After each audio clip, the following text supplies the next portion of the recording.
Hello मित्रांनो, आमचा अचानक प्लॅन झाला की पावसाळ्याचे दिवस आहेत तर चला कुठेतरी फिरायला जाऊ। आमची डॅमसॉलची टीम निघाली मग थेट I-एकविरेला लोणावळ्याच्या। सकाळी सगळे मनसरमध्ये येणार होते, सगळे मनसरमध्ये आले पण अनुजा मॅडम काही आलेल्या नव्हत्या। तर सर्वांनी विचार केला की अनुजा मॅडम अजून कशा आल्या नाही, त्यांचा कॉल मेसेज नाही। तर आम्ही एक कॉल करून पाहिला तर अनुजा मॅडम बोलल्या माझं कॅन्सल झाले। तर बाकीचे बोलले त्यांचं होतं कॅन्सल, मग आपण जाऊयात। मग आम्ही थेट निघालो।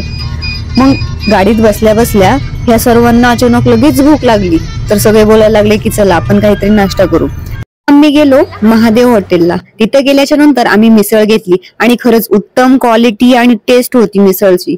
खरंच मिसळ खावी तर गावालाच। बघा आता हे महेशराव लिंबामधले बिया काढत होते वाटतं। त्यानंतर मग आम्ही तिथेच हॉटेलच्या बाहेर थोडे फोटो काढले आणि फायनली आता विचार केला की अजिबात कुठेच न थांबता डायरेक्ट गाडी I-एकविरेला घ्यायची।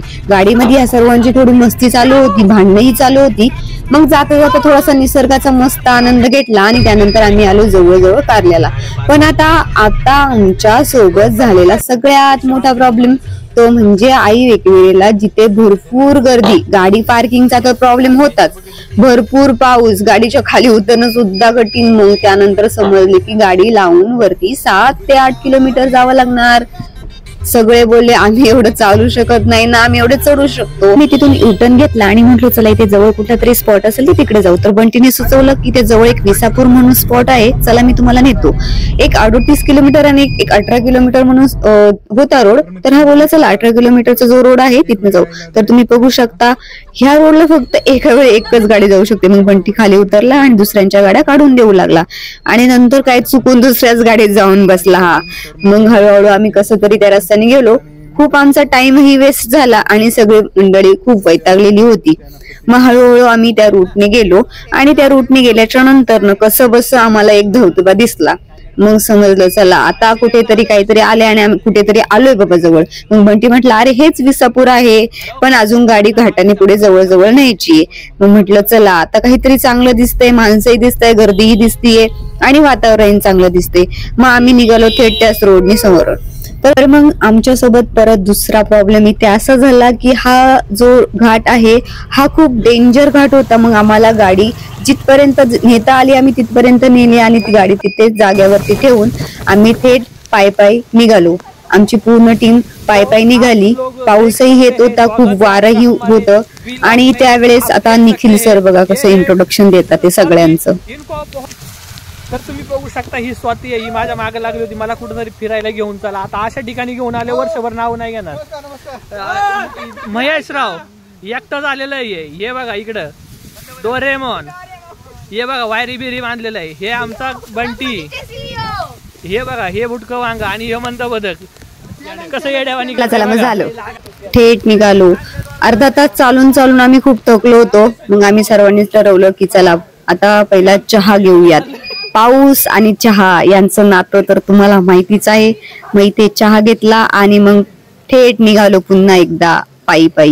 पाहिलं तर आपल्याला एवढं चढायचं हे समजल्याच्या नंतर मनामध्ये भीती होती आणि आता इथून माघारी फिरवू शकत नाही। मग आम्ही निघालो थेट विसापूर किल्ल्यावरती। प्रथम पाहिलं की आता हे असं चढायचं आहे ह्या दगडांमधून आणि हे वरून पाणी खूप वेगाने येत होतं, त्यातून आता आपल्याला चढायचं हे मनामध्ये जेव्हा आलं तेव्हा असं वाटलं की इथनं पुन्हा पाठी जावं की वरती जावं।